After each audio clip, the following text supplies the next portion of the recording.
Boys and girls, मैं हूं शिवानी घरत। MWC में धड़ाधड़ एक के बाद एक जो फोन लॉन्च हुए हैं उससे दूर वापस इंडिया आकर हमारे हाथों में अभी पहुंच गया है वीवो का V27 Pro।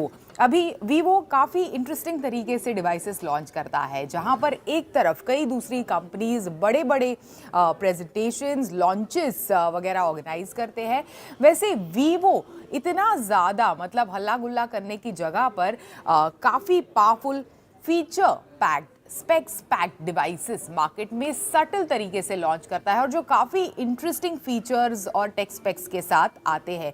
तो ऐसा ही है ये एक device Vivo V27 Pro, not to be confuse with Vivo V27। कीमत इसकी शुरू होती है, वीवो V27 Pro की कीमत शुरू होती है 37,999 रुपीज़ से। तो चलिए फटाफट देखते हैं क्या खास है इस डिवाइस में।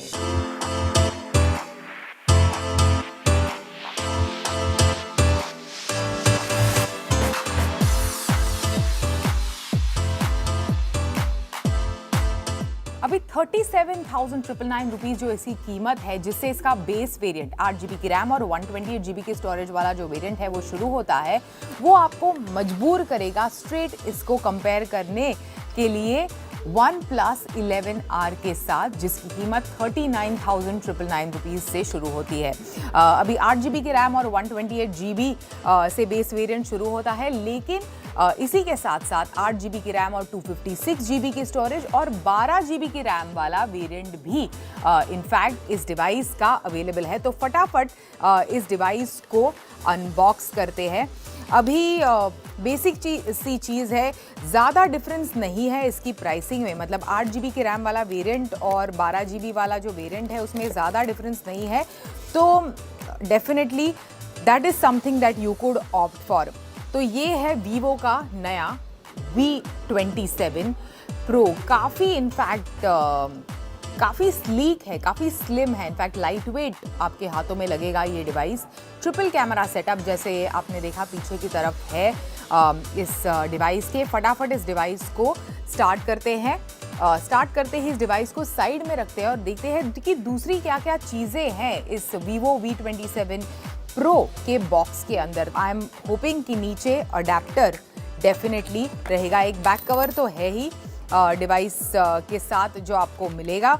इसी के साथ साथ ये सिम कार्ड टूल और कुछ क्विक स्टार्ट गाइड, साथ ही एक type A to type C cord आपको इस डिवाइस के साथ मिलेगी और एक वीवो की फ्लैश चार्ज टेक्नोलॉजी वाला इस तरह का एक अडेप्टर आपको बॉक्स के अंदर अवेलेबल है, जिसकी मदद से डेफिनेटली आप डिवाइस को चार्ज कर सकते हैं। तो चलिए बॉक्स को साइड में रखते हैं और फटाफट इस डिवाइस को सेटअप करते हैं।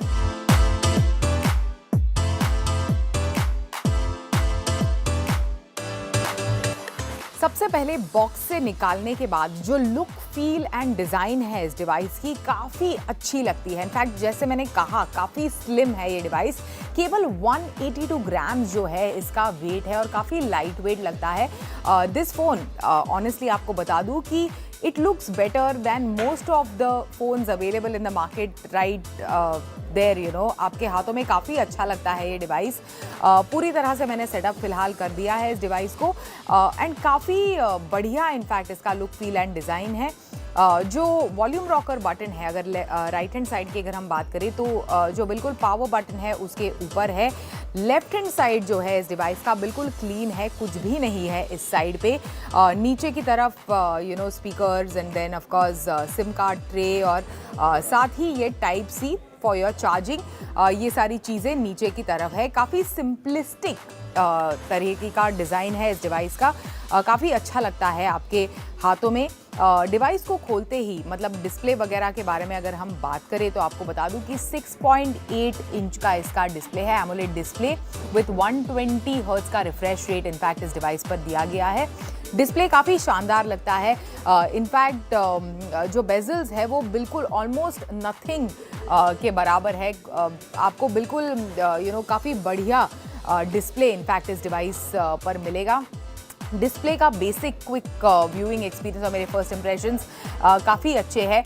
कुछ ऐप्स, मतलब कुछ प्री इंस्टॉल्ड ऐप्स के साथ इनफैक्ट ये डिवाइस आता है, जैसे नेटफ्लिक्स, फ़ोन पे, लिंक्डइन, स्नैपचैट जैसे ऐप्स, स्पॉटिफाई जैसे ऐप्स इस डिवाइस पर प्री इंस्टॉल्ड है, जो अगर आप क्विकली ब्राउज करेंगे, डिवाइस खोलकर इसे एक्सपीरियंस करेंगे तो आप ये चीज़ नोटिस करेंगे। अमेजॉन भी इनफैक्ट अवेलेबल है, फेसबुक वगैरह तो है ही, लेकिन अमेजॉन वगैरह जैसे ऐप्स भी इस डिवाइस पर प्री इंस्टॉल्ड अवेलेबल है। चलिए कैमराज के बारे में बात करते हैं। तो कैमरा पर खासकर काफ़ी ज़्यादा फोकस दिया है वीवो ने इस डिवाइस के साथ। मतलब बहुत ज़्यादा लोड जो मेगापिक्सल नंबर्स है इस पर ना देते हुए, जो कैमरा एल्गोरिदम्स है, डिटेलिंग है इस डिवाइस से खींचे गए इमेजेस की, वो काफ़ी इनफैक्ट बढ़िया, खासकर इस तरह के ब्राइट लाइट कंडीशन में काफ़ी बढ़िया इमेजेस आते हैं, काफ़ी बढ़िया डिटेल्स आपको मिलते हैं इस डिवाइस से खींचे गए इमेजेस में।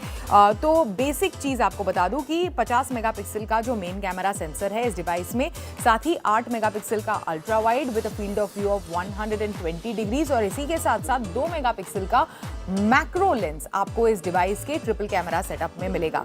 इसी के साथ साथ रिंग एलईडी फ्लैश जो बिल्कुल डिस्टिंक्टली पीछे की तरफ, मतलब कैमरा मॉड्यूल में आपको नजर आता है, वो भी इस डिवाइस में मौजूद है।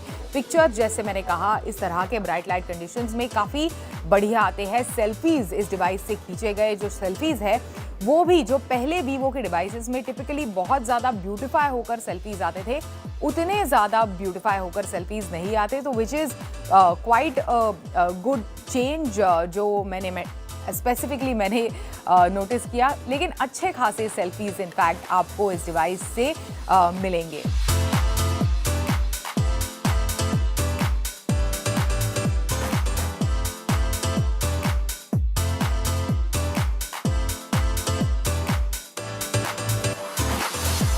अभी परफॉर्मेंस प्रोसेसर वगैरह के बारे में बात करते हैं तो इस डिवाइस में MediaTek Dimensity 8200 चिपसेट है।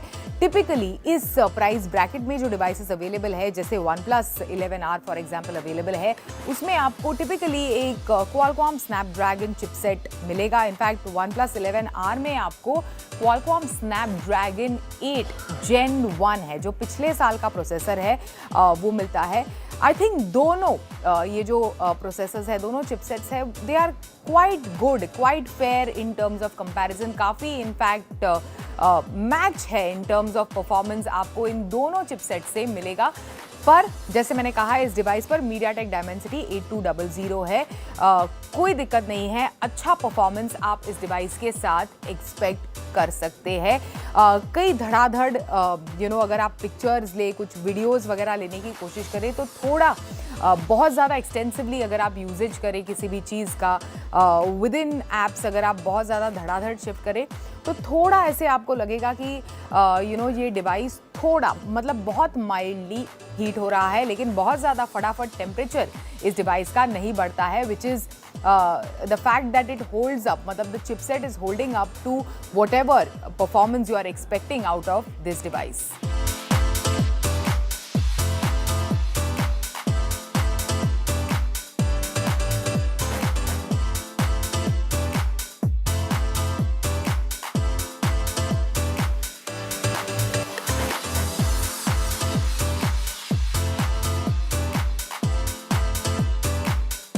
अभी बैटरी के बारे में बात करें तो इस डिवाइस में आपको एक दमदार 4600 mAh की बैटरी मिलेगी विथ 66 वॉट का फास्ट चार्जिंग सपोर्ट। डिवाइस के साथ बोथ चार्जिंग ब्रिक और साथ में कॉर्ड दोनों डिवाइस के बॉक्स में अवेलेबल है। तो ये दोनों चीज़ें आपको इस डिवाइस के साथ मिलेंगी। अभी आपको बता दूं कि device comes preloaded with Android 13 with Funtouch OS 13 on the top. So finally, Vivo V27 Pro जो है, it has done a good job when it comes to performance। एक काफ़ी capable कैमरा, डिस्प्ले, सभी कुछ आपको इस device के साथ मिलेगा। Vivo ने इनफैक्ट काफ़ी काम भी किया है to reduce its preloaded app clutter जो आपको Vivo के डिवाइसेस में मिलता था, लेकिन अभी भी थोड़ा काम बाकी है। एक शानदार बात इस डिवाइस के बारे में आपको बता दूं कि काफ़ी इम्प्रेसिव जो OnePlus 11R है उसको इनफैक्ट ये डिवाइस काफ़ी बढ़िया तगड़ी कंपटीशन भी दे सकता है। जिस तरह के स्पेसिफिकेशंस है, जिस तरह का कैमरा परफॉर्मेंस है, जैसे इसकी स्लीक डिज़ाइन है, सभी कुछ काफ़ी प्लस पॉइंट्स है इस डिवाइस को लेकर। और जो कीमत है, in spite of very good specifications, काफ़ी कॉम्पिटिटिवली प्राइस भी है एट 37,999 रुपीज़।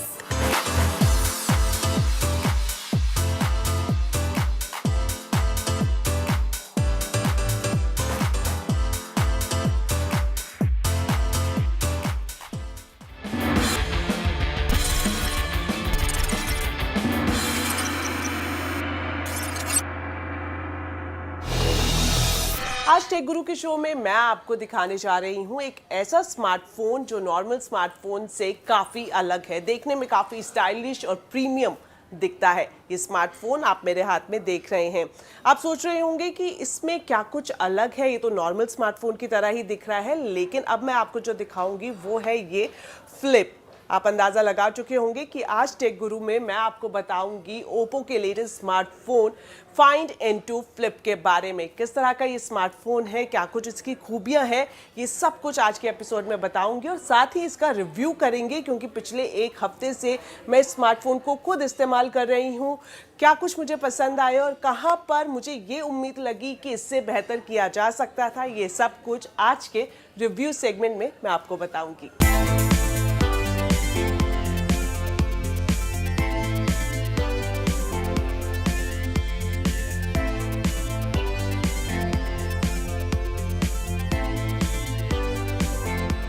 तो चलिए शुरुआत करते हैं ओप्पो फाइंड N2 फ्लिप के डिज़ाइन के साथ। ये जो स्मार्टफोन है, जब मैंने इसे पहली बार देखा तो मुझे लगा कि ये मोर और less Samsung Galaxy Z4 flip की तरह है, लेकिन जब मैंने इसको इस्तेमाल किया तो मैंने ये रियलाइज़ किया कि इसकी बाहर जो कवर स्क्रीन आप देख रहे हैं, ये जो कवर स्क्रीन है ये गैलेक्सी Z4 फ्लिप के मुकाबले बड़ी है। और ओवरऑल अगर आप इस स्मार्टफोन के डिज़ाइन को देखेंगे तो काफ़ी नीट और सिंपल इसके डिज़ाइन को रखा गया है। वहीं अगर इसके डिज़ाइन के दूसरे फीचर्स की बात करें तो आप देखेंगे कि इसके राइट हैंड साइड में आपको पावर बटन मिलेगा और पावर बटन के ऊपर आप यहाँ पर वॉल्यूम रॉकर देख सकते हैं। वहीं ऊपर की साइड IR एमीटर और सेकेंडरी माइक का ऑप्शन है। वहीं जब आप फ़ोन के नीचे देखेंगे तो यहाँ पर SIM tray, USB type C port और स्पीकर ग्रिल इंस्टॉल किए गए हैं। बाहर से आप देखेंगे तो सबसे बड़ी जो खासियत मुझे लगी कि इसका ये हिंज, जिस पर काफ़ी अच्छे से ओप्पो ने अपनी ब्रांडिंग करी है, काफ़ी प्रीमियम इसका हिंज बनाया गया है और इस तरह से डिज़ाइन किया है कि दोनों स्क्रीन के बीच में आपको बिल्कुल भी गैप दिखाई नहीं देगा। तो ये इसकी खासियत कही जाएगी। काफ़ी नीट ये हिंज यहाँ पर बनाया है और जब आप इसको क्लोज करेंगे तो आप देखेंगे कि काफ़ी सॉबर इसकी लुक यहाँ पर दिखाई देगी। अगर गैलेक्सी Z4 के हिसाब से देखें तो वो थोड़ा हैवी आपको दिखता है फ्लिप होने की वजह से, लेकिन ओप्पो N2 फ्लिप की ये खासियत है कि ये काफ़ी लाइट वेट है और काफ़ी पॉकेटेबल है। इजी से आप अपने हैंड में इसको ग्रिप कर सकते हैं, अपनी पॉकेट में डाल सकते हैं और सारा दिन इस्तेमाल करने पर भी आपको ऐसा नहीं लगेगा कि आप कोई प्रीमियम फ़ोन इस्तेमाल कर रहे हैं तो काफ़ी ध्यान से आपको इस्तेमाल करना है, ऐसा आपको फील नहीं होगा। आप डेली इस्तेमाल में जिस तरह से चाहे 3 घंटे, 4 घंटे, 5 घंटे भी लगातार इसको इस्तेमाल करेंगे तो आपको ऐसा नहीं लगेगा कि थोड़ा संभाल के रखना चाहिए। काफ़ी इजी टू हैंडल ये स्मार्टफोन दिखाई देता है।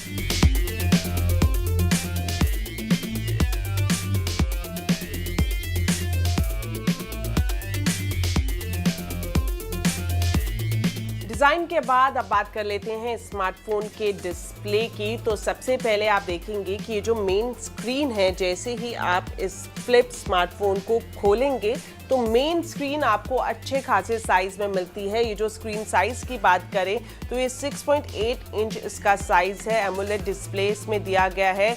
वहीं सिनेमैटिक एस्पेक्ट रेशियो 21:9 है, जो कि स्मार्टफोन को काफ़ी क्लियर बनाता है, ख़ास तौर पर जब आप कोई वीडियो देखते हैं या फिर कोई गेम खेलते हैं।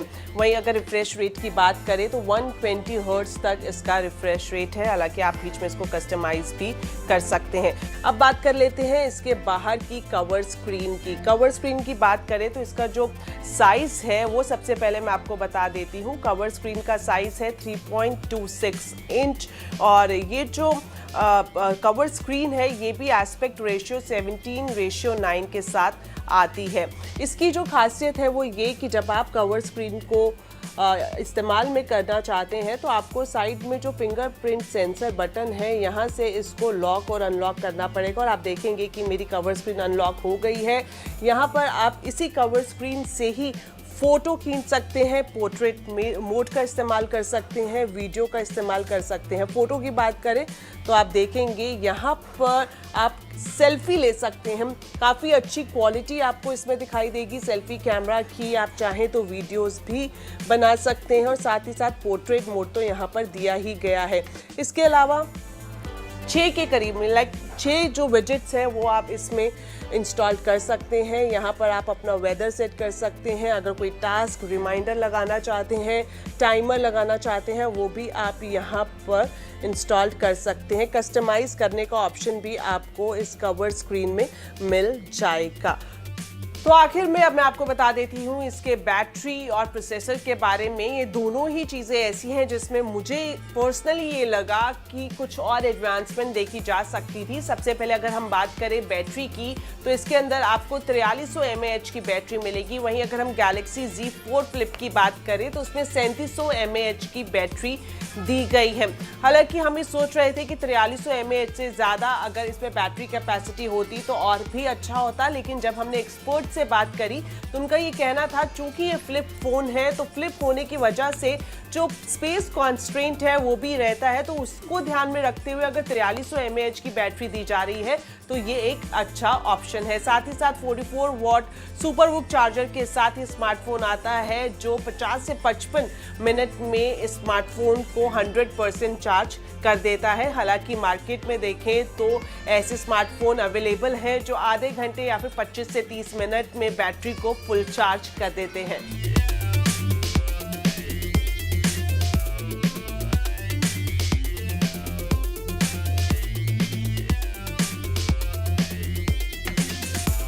बैटरी के बाद अब बात कर लेते हैं इसके प्रोसेसर की। और इस लेटेस्ट स्मार्टफोन में अगर आप ये उम्मीद कर रहे हैं कि आपको Qualcomm Snapdragon 8 Gen 2 प्रोसेसर मिलेगा तो ऐसा नहीं है। इसमें 9000 प्लस MediaTek Dimensity चिपसेट जो कि ऑक्टा कोर के साथ फंक्शन करती है, ये प्रोसेसर इसमें इंस्टॉल किया गया है। हालांकि फंक्शनिंग की बात करें तो जब मैंने इसे एक हफ्ते इस्तेमाल किया और ख़ास तौर पर BGMI जैसी हाई एंड गेम्स खेली तो मुझे किसी भी तरह का लैगिंग एक्सपीरियंस नहीं लगा। ओवरऑल फंक्शनिंग काफ़ी अच्छी है।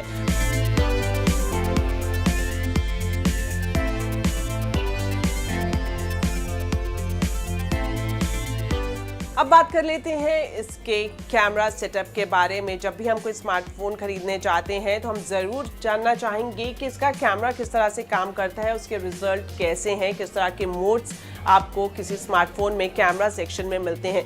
तो अगर N2 फ्लिप की बात करें तो यहाँ पर आप देखेंगे कि इसका सेटअप काफ़ी क्लीन है, काफ़ी नीट है। सिर्फ 2 कैमरा लेंस आपको इस पूरे सेटअप में मिलेंगे, या फिर मैं ये कहूँ कि इतना नीट सेटअप दिया है जिसके चलते पूरा फ़ोन आपको प्रीमियम लगता है। तो इसके मेन कैमरा की बात करें तो 50 मेगापिक्सल का ये कैमरा है इसका, और वहीं नीचे आपको 8 मेगापिक्सल का लेंस भी मिल जाएगा जो कि सोनी IMX355 सेंसर के साथ दिया गया है। और साथ ही साथ साइड में आपको मिलेगी LED लाइट। इसके कैमरा फीचर्स की बात करें तो किस तरह के इसके अंदर ऑप्शंस आपको मिलेंगे और कैसे रिजल्ट आते हैं वो भी हम आपको दिखाएंगे। आप देख सकते हैं यहाँ पर आपको night mode, video, photo, portrait और मोर में जब आप जाएंगे तो अब तक जो मुझे दूसरे स्मार्टफोन में कुछ खास फीचर नहीं दिखा वो मुझे इसमें दिखा, जो कि है एक्सपैंड का। एक बार फिर आप देखेंगे कि यहाँ पर एक आपको फीचर मिलेगा एक्सपैंड।